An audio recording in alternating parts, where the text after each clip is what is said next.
Those two beautiful goddesses that are up here with me have both got a different story to say, but also a story, as we've already heard this morning from the other two goddesses that are up here, Georgie Newbury and Saskia Marjoram, this commitment to the land, to the healthy aspects of living in a regenerated, rewilding, beautiful natural land, and how to become an entrepreneur within that space.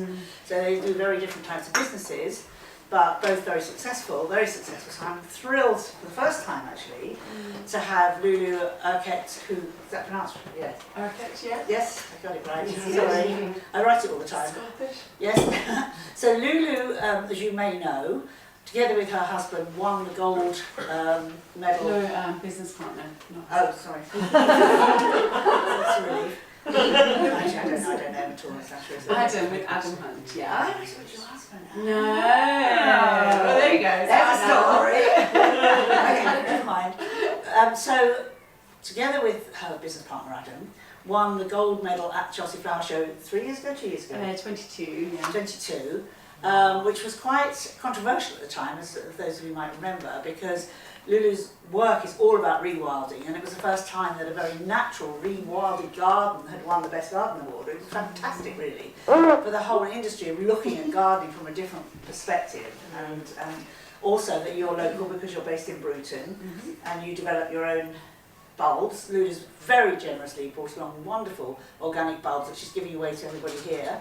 If you'd like to later on have a look in the garden with little bags and things, very, very kind. And so I'm thrilled that she's here, and we're going to I'm going to ask you a little bit about your story. And I've been talking to Lulu, every time I see her I say, we must do a podcast, which we will do a podcast. And then this is the start of finally getting together. Yeah, what a day to start it. What a beautiful day, I know, an International Women's Day, fantastic. And my other friend on my right, the lovely Charlie Fowler, who also lives very near, just up the road here in Bayford, that's the word, yes, I only drive past it 3 times a day. Bayford, up the road from Wincanton, where she and her family, her husband Paul and her family, have got this fantastic property. And Charlie's been working with herbs as the main source for her product, Magic Organic Apothecary.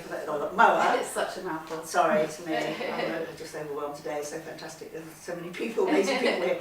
And Charlie uses her herbs, particularly one she's going to talk about, for her health and beauty products, which sell all over the world. So we're going to hear from both of you, as women entrepreneurs working with the land, very focused on healthy land, healthy products, healthy ways we can really be leaders in this area. So I'm going to start off with you, Lulu, if that's all right, asking how you started. And also we had a very brief conversation the other day about your trip to India and the farmers and what's going on there. And I think that would be really interesting to share a little bit after we hear your story as well, because I think it's very, very interesting what's happening over there. And it's very interesting what's happening all over the world. Not all the rubbish that we see on the news every night, all the shitty, stupid rubbish, but all we talked about this earlier actually in the last session, the positive things that are going on in the world, which gives us all so joy. Much. Yeah.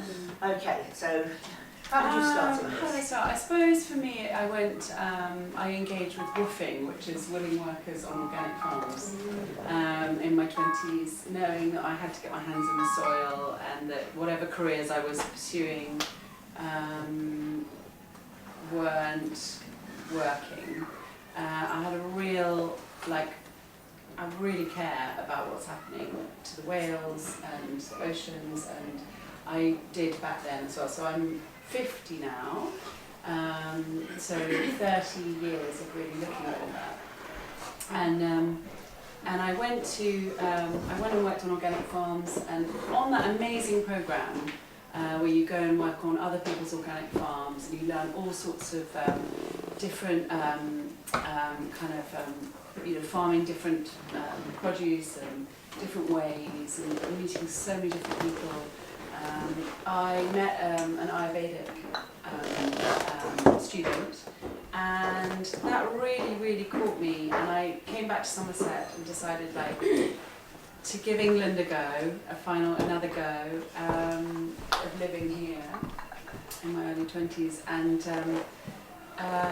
trained in Glastonbury with an amazing guy, Andrew Johnson, on Ayurvedic herbs. And then I realised what I wanted to do was translate that into a British law system and how to grow things for healing. So I studied traditional diagnostic techniques in Glastonbury, and then I realised I didn't really know how herbs grew, and I felt like I needed to understand more about plants. So I got a job at Pennar Plants, sort of a specialist plant nursery, and that kind of led me to Jekka McVicker, an organic herb nursery, but also always getting my hands dirty and learning kind of how plants grow, and because I felt that for me was congruence about learning the plant spirits, healing natures, like practical. So I mean, amazingly, kind of, you know, in probably from a lot of us, you know, our connection with plants came first from healing. And actually for me, my first plant that really jumped out to me was dandelion. When I was just got my period, I used to get really swollen every month at my 14, 15, 16-year-old age, and I tried dandelion, and it just completely changed my experience of my moon, my period. Amazing, and I've got a feeling, I'm just looking, Saskia was in the room, you use dandelion for your flower essences. Yeah. Isn't that interestingly? Yeah, and that taught me even then in my mid-teens, like, that actually herbs have got it all and we don't need anything else. And I think I fell into deep relationship with dandelion even back then. And so for me, that journey has then been going around how to be in relationship with those plants, that they are spirits, they are beings, and how to learn to receive them as a human being, and, you know, work with their incredible powers best. It makes me feel really emotional, because the last session we had was also talking about, and Saskia and Georgie, about relationship with the flowers, relationship with the plants, and Georgie was even saying after we human beings have screwed up so much we're not even here, there will still be, of course, this amazing relationship that goes on with the mycelium and the whole of nature, and we just have to allow that to happen. That's, I didn't know that was your story. I think the plant kingdom is so generous. I mean, beyond anything, they are our ancestors, they are our elders, they're everything that we've come from, and, you know, so we're really only like younger daughters, younger sons, younger brothers, sisters of that incredible kingdom. And I think, you know, for me, my life is about getting myself out of the way, emptying myself up as much as possible, just so I can hear more, you know. And I really learned through such beautiful techniques, people like Charlotte Pulver, who works as an apothecarist as well, through Saskia, through people who are working so deeply with that. It's just it's about igniting our senses into our true animal listening. You know, leaving the front cortex, going into the animal brain, and really listening to what the plants are telling us. And then, you know, I think for me, design, you know, I now have a design studio. Adam and I have run a design studio now for 20 years. And I think there's a beautiful relationship there with us, the masculine and the feminine, and I feel very honoured I'm allowed to be a full woman around Adam and in our business, and that's also a huge celebration on a day by day. I really, he honours me and trusts me and lets me be, which is, you know, astonishing really, like, you know, because there's a lot of yang in running a business, and it's hard to keep the yin, you know, potent and fluid and strong, even within myself. Like constantly, you know, sort of, it's a constant challenge for me. And yeah, I think you know, being allowed to be has been amazing, and even in design, I realise now that it's the plants that dance in.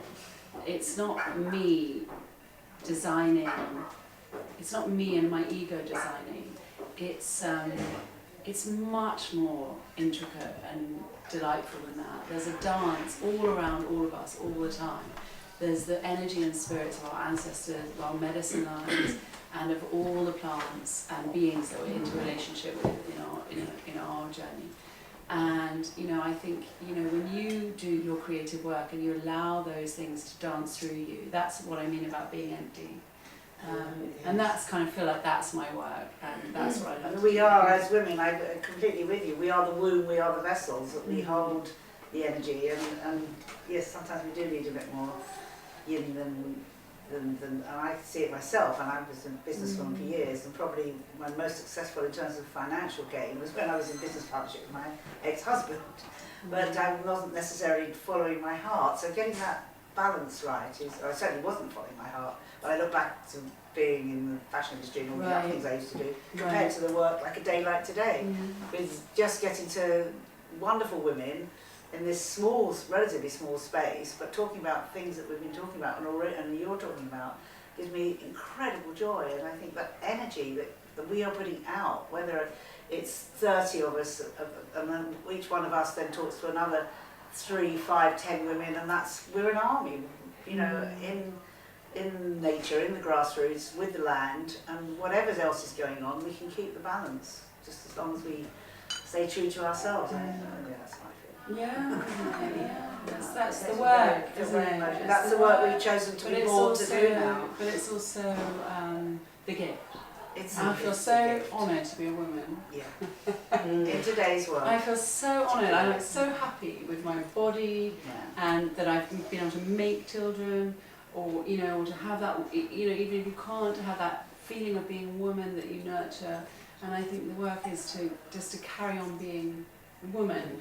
Yes, I suppose I'm even breaking that song now, saying I am a woman. Anyway, but yes, but I think you're right. I mean, I'm sure lots of you probably feel the same way. We chose to be born now. We chose to be born now as women. We chose to be born in a world which really needs our wisdom and our strength and our space to hold the safe space for the generations to come. It's all about the generations to come, isn't it? 7 generations to come. I've got 7 grandchildren, and I think, you know, what about their grandchildren? You know, we have to create a different kind of world. And for me, without question, it comes from the grassroots. And I would also say I'm the worst gardener in the world.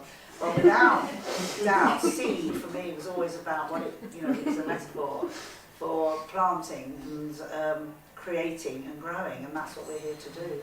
Thank you so much. So, Charlie, I'm going to ask you to share now your story, and then we'll come back to... I grew up around here, and remember coming to Wincanton, actually, so it's funny that we're back here all these years later. And yeah, we lived in Buckhorn Weston, which is a nearby village, and my father was one of the people that I suppose kind of assisted with my love of gardening and plants. He had hundreds of roses, and he would just take cuttings of these old English roses, and we'd get like manure delivered from a local farmer and that kind of thing. And we had a lovely garden there with I remember there being like a weeping ash there that I used to get quite overwhelmed a lot of the time, and I'd just sit under this tree and escape, and that's really been a constant in my life. Even I think when I was in London for many years, just escaping into nature and finding solace, just finding my own inner peace when I'm just, either with a tree or around plants, that kind of thing. So it's really nice to be back here and back in this beautiful Somerset countryside. And we're really lucky enough now to have a field attached to our property, which we weren't expecting at all. But as I was already involved with herbalism and making my own skincare, it's been wonderful because now I'm able to grow lots of the herbs that I use, and I do make some of the yarrow extracts. So I brought you some of my homegrown yarrow. Which was quite funny actually, because when I moved to the place where we are now, there was this kind of out the front of our property. We don't have a back garden, but we have all this space out the front, and it was just kind of covered in moss, and now it's got loads of yarrow within it. So I feel like it's followed me. And where this particular, I've got a huge Tell us about yarrow. Tell us about the qualities of yarrow. So it's my signature herb, and I did all the branding for my skincare brand, and it's on the logo and everything like that. And its Latin name is Achillea millefolium. So it takes its name from the Greek hero soldier Achilles, who used it to heal his soldiers' wounds in battle. And the millefolium means like 1,000 leaves, so it's got a very feathery. Sometimes the leaves can get absolutely huge. Yeah, it can grow really low to the ground, so if it gets cut with, you know, in a lawn, it will be very kind of stumpy and low to the ground, or it can get really, really tall and have really long stems, which apparently they used in like Chinese divination to kind of throw up the stems and see how they fall. Never knew that. Yeah. I love. So when I started the brand, I really felt like all the organic brands were really boring and scientific looking. So it was really my desire to kind of focus on the folklore and all the magic and mystical stories behind all of it. And so that's kind of what I did, what I set out to do. And I just find all of that kind of thing fascinating. And again, I think, yeah, I've always had that love of, you know, magical stuff and fairies and all that kind of thing. So I really love delving into all of that. And with yarrow, it's steeped in all of that. They say that if you rub yarrow on your hands, like you'll see into fairyland, and you can put some in your wedding bouquet to ensure your wedding lasts, you know, for at least 7 years, they say, which is okay, I suppose. But yeah, so yeah, there's all kinds of folklore surrounding yarrow, and it's one of the really important herbs in terms of its medical abilities as well. Like, it's got so many properties. It's anti-inflammatory, it's antibacterial, it's good for stomach cramps, it's analgesic, it's good for headaches, it's good for like menstrual stuff, for women's pains.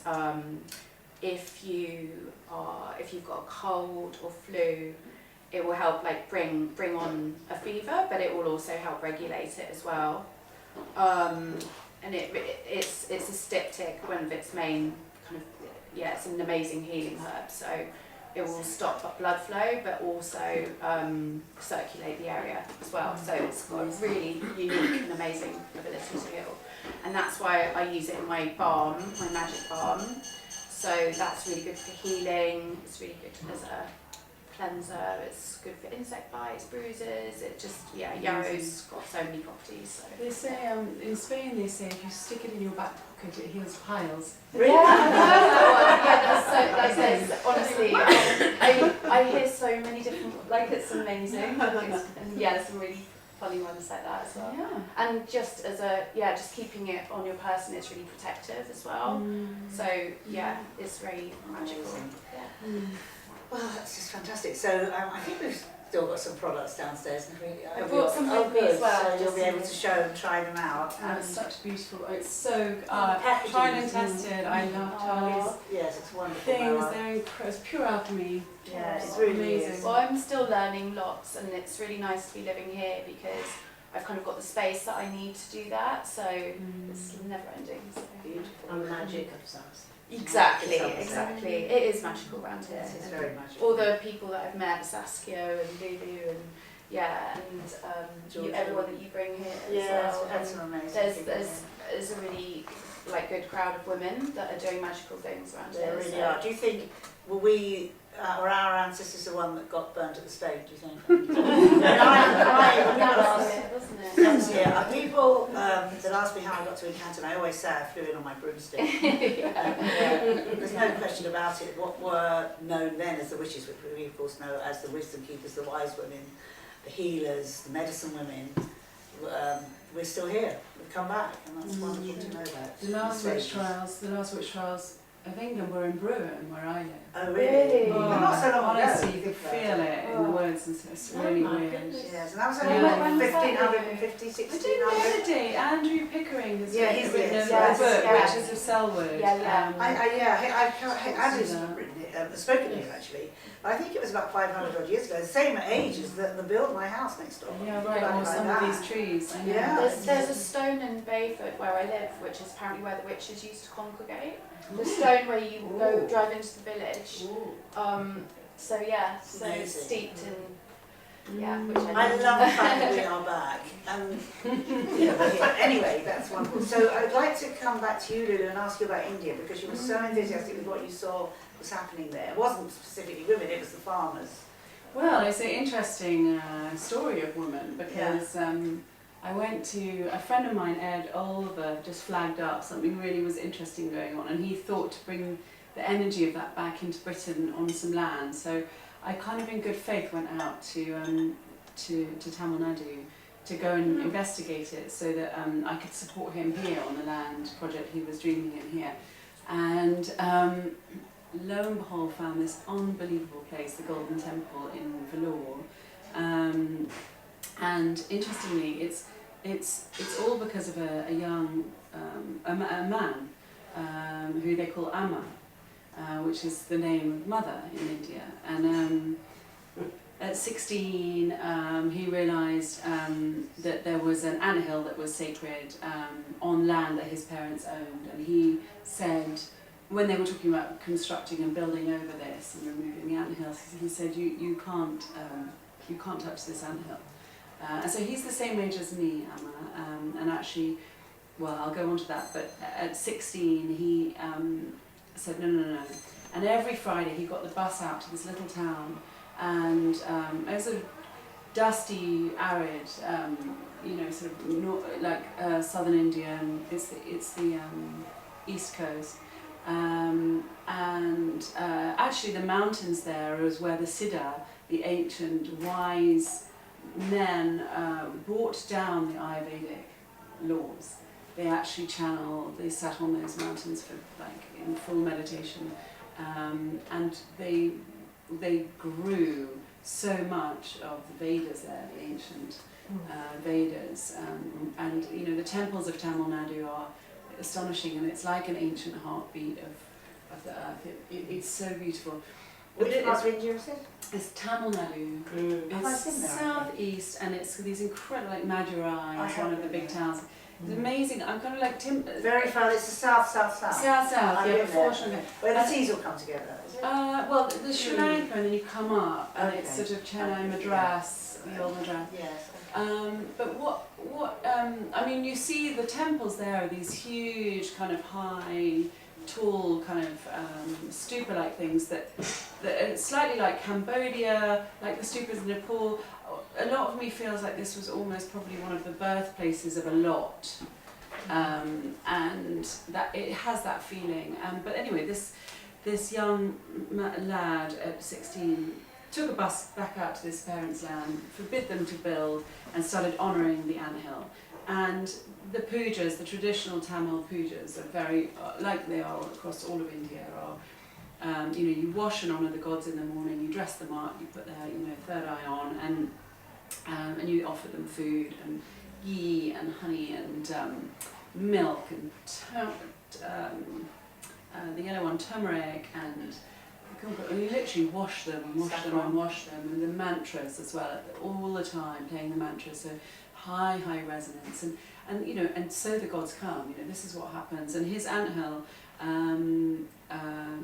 basically just became a channel for Narayani, which is the triple goddess, Lakshmi, Durga, and what's the other one? Saraswati.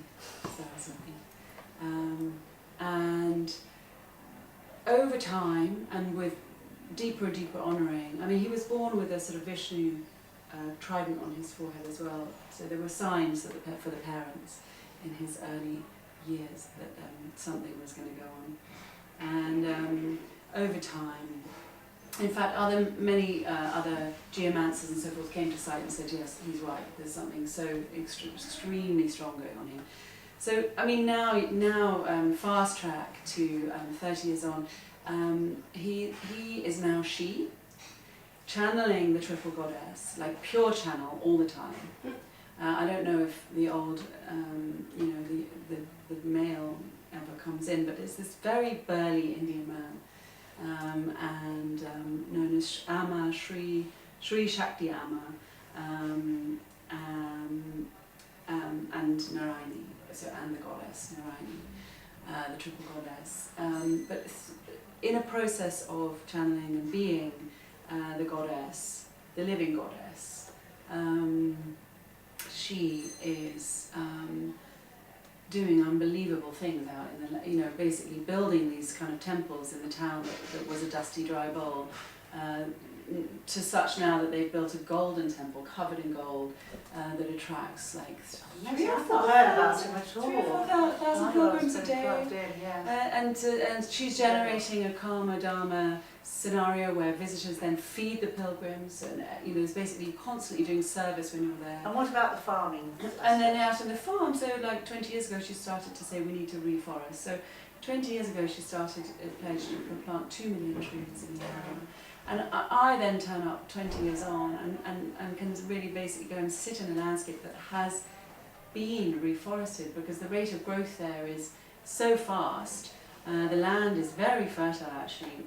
And there's the old Cedar Mountains that I saw photos of them 20 years ago. They're literally dust bowls, and they're now covered in trees. They're sacred mountains. People don't go onto them. It's where the Siddha sat. The animals are coming back. The birds, the rain is coming back because of these trees. So all the systems are starting to be repaired here. And so last year I went out and I was looking at it for Ed and his project, but I also started writing about it for Homes and Gardens, which I was writing a column for them for all of last year. And that was really nice to get the words out on what this regenerative system was. But also amongst that, Amma is saving, like when farmers have one of their sacred cows no longer producing milk, she basically says, bring me your retired cows, the mamas. She takes them on and gives them back a young cow, a new one.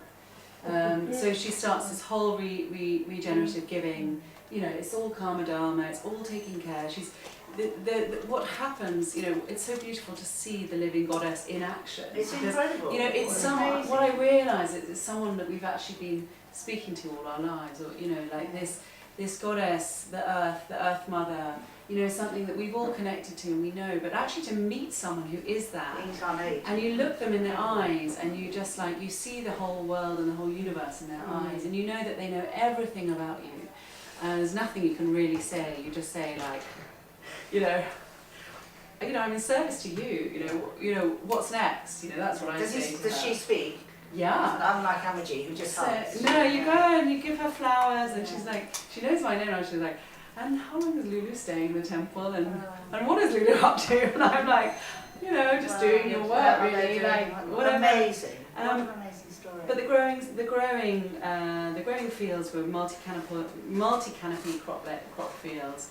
They're using these older cows, the retired cows now. They're taking the poo and the pee of indigenous cows. So they're saying only use cows that are indigenous, use their urine and their poo, create this mixture with jaggery and ghee and other herbs, and mix that all up, and every 8 days reapply that back out to the fields, to the fruit trees. And underneath the fruit trees is things like amaranth and lentils and things as well. So there's crop layers. Take the indigenous cow mixture, kind of like biodynamics, back to the land. Very much like biodynamics. Actually. When it's an indigenous cow, it's got the right gut flora to meet the soil mycorrhiza. So it's one level deeper than just using a cow. It's got to be of the area, which is fascinating to me, again, how there's a meeting there. And then so I went back again this year, and those trees are now, it's so amazing, India, now covered in papayas or mangoes or moringas, it's happening. That's fantastic. And one of the lovely things as part of the composting is taking all the temple flowers that are filled with love and beauty and this deep divine devotion that this Amma is generating. The temples are so clear and pure, and it's kind of like a place of instant manifestation. It's really hard to describe the power of it. And again, you have to take yourself quite far away and just go in with the protocol of just keep praying. Keep offering and keep praying. And I think that's what I take back. It's bring back that, keep offering and keep praying. And I think that's part of being woman as well. It's you know, just keep saying thank you, keep telling everything around you that you're here and you're listening. And I'm sure there are questions in the audience now, so if I can excuse myself for a minute just to see if Sarah's here, so send her over your arm. Would anybody like to ask questions or of anything you've heard about the herbs and the land and anything that... I'd just like to hear a little bit about the garden at Chelsea. Oh, yeah. Hello, what's coming? Like what? Well, so is it all, I know it's naturalised or Oh, so wild it or what it was we decided to create a garden in the process of rewilding. So we created a beaver dam, a beaver lodge, and we showed what happened to a cut stream when beavers start working on it. So basically it starts swelling behind the dam, and the tributaries then start trickling out from the dam. So they completely change from this fast track cut ditch, which we've got very used to as calling our own landscape, but it's actually a very man-made construct, and quite detrimental because it leads to very fast water runoff when no time is allowing the water to gather nutrients, which affects everything. Affects our seeds and the food chains in the oceans as much as all the land problems. So to show these different tributaries after the beaver dam, like a fast flowing stream coming out of that dam that would be good for salmon and trout pearl. And for the laying eggs of salmon, they need to have, the gravels need to be washed, it needs to be clean, and then they lay their eggs. And then there'll be a little tributary coming which is a bit more boggy, swampy and silty, and that'd be great for the water voles and the frogs and the kind of more slurpy fishies in the streams, you know, that like to the slower water running. And then we basically did those plant colony explosions of what plants, native plants, that we'd actually find in those scenarios. And one of the amazing things about beavers is when they take down trees, they let in light. And those trees ultimately regenerate because they're all part of this coppicing habit. And actually, trees have co-evolved with beavers to coppice. And so when you go to lands like South America that never had a beaver on it, there's not a successful situation there because when you take a tree down, it doesn't coppice. But all lands that ever originally had beavers on them co-evolve with the trees co-evolve with them, that they all coppice. So all our trees coppice here. That brings an amazing opportunity into a landscape. It creates a dynamic, living landscape. Sarah's coming up, so we need to make a bit of space. Do you want to sit there? And growth comes from the bottom, but also when the beavers are kind of scrabbling around, they allow, they leave mud, clean mud, so seeds can then come in. They also leave lower branches, so all the little birds can start. All the birds that we think of as garden birds, I suddenly realised walking around these rewilding landscapes that robins, tits, and all our little birds aren't at all garden birds. They're just hanging onto the last bastions of habitat, because we've got, out in the real landscape, what you've got is low growth and then very high growth. You've got high vertical, and then acres, hectares, miles of flat farmland or pasture land that it's very, very difficult for our small mammals and birds to navigate. It's like kind of giving them motorways everywhere, and they just can't make it.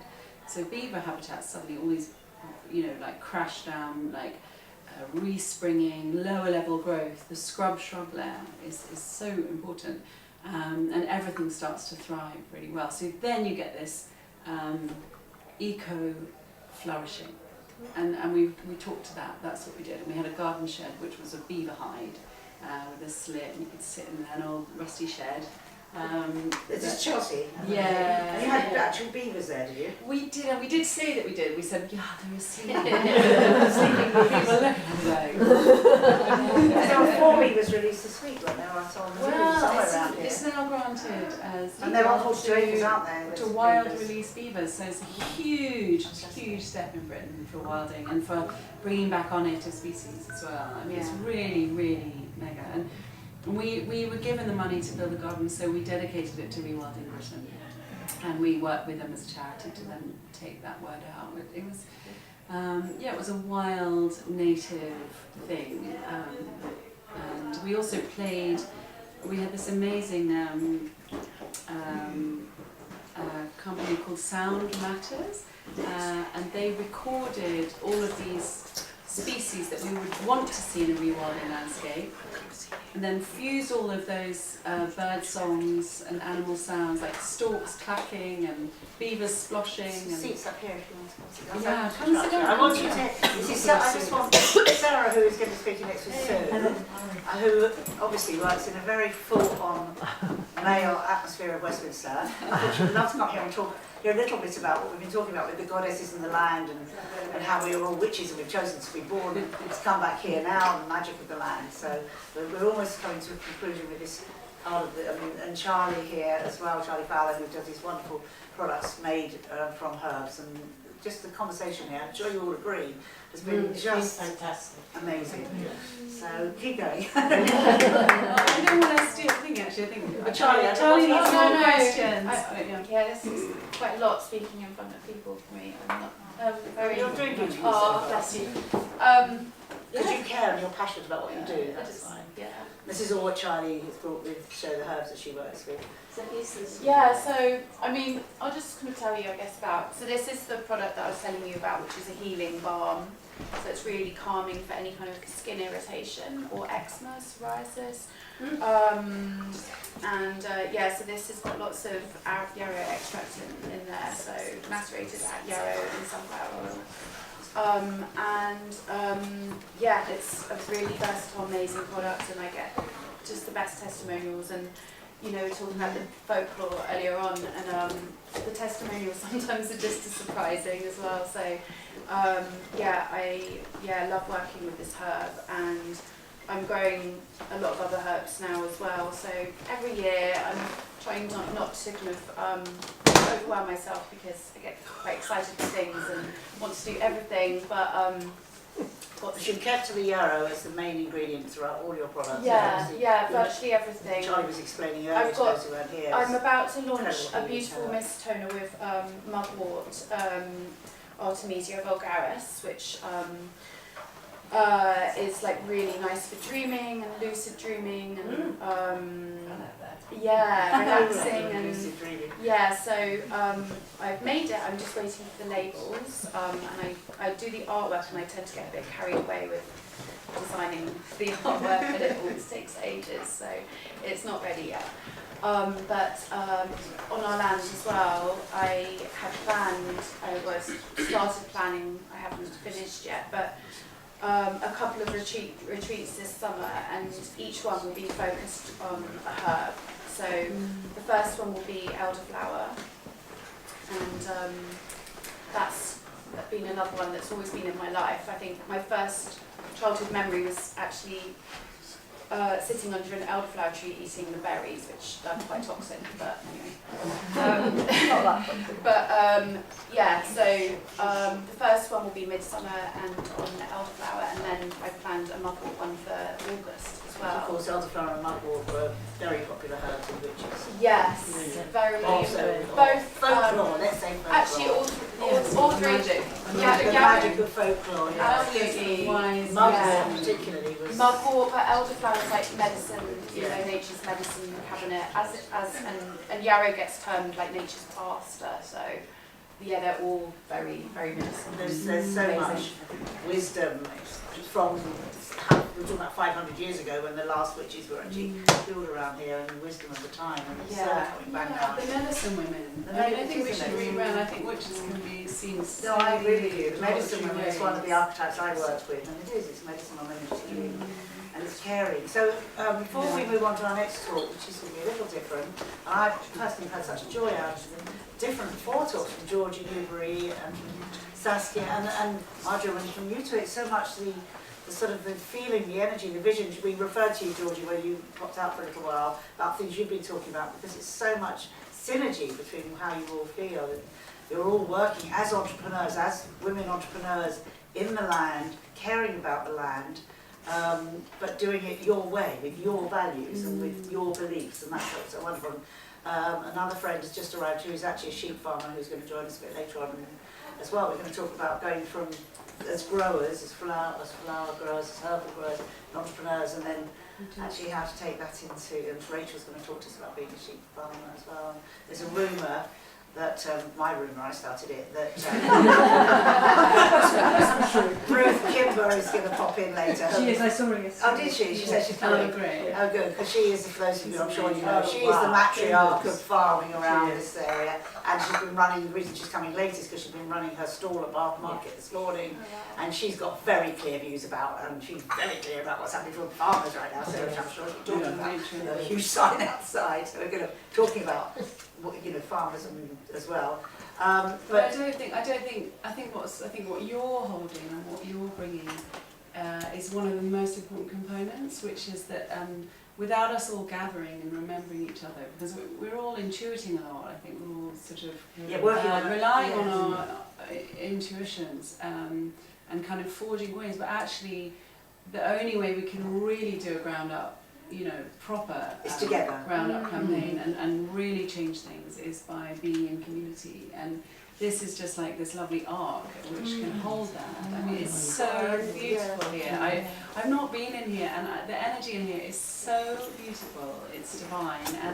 And so thank you, because really, like, actually, let's focus on you and this, and let's all be together, you know, here. Because I think together we're stronger. Oh, thank you so much, because you know, it's not a secret, I've just put this on the market, because it's quite a struggle to run businesses at this point in time in the high street, you know, and all the rest of it. And I don't want to, I'd like this to be just putting it out there and verbalise it, especially as I'm filming it myself.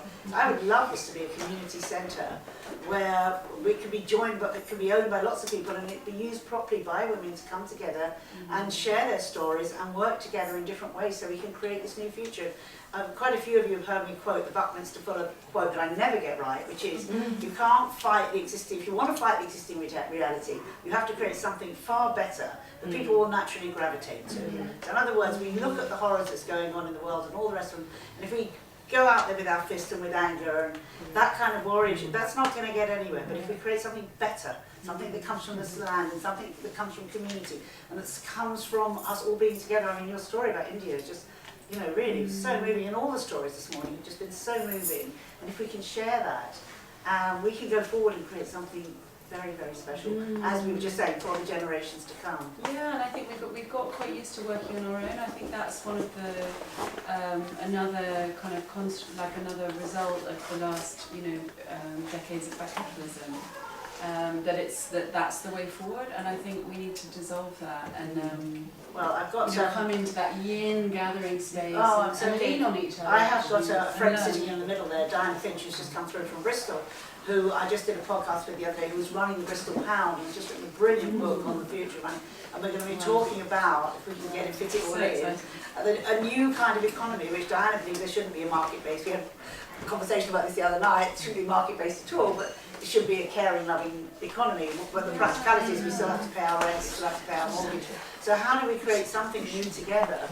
And so today, I must say, Lulu has brought the most fabulous organic bulbs, which are all there to be given away, because it's the end of our season, so generously in the garden. If anybody wants to take some later, and other people are bringing cake, and I think Jill Beddoes has brought some seeds from her farm, and you know, that's why I wanted to do this today, so that people would be there just giving seeds, giving bulbs, donating, cooking for each other, and let's see how we can create this new world together. So thank you both so much.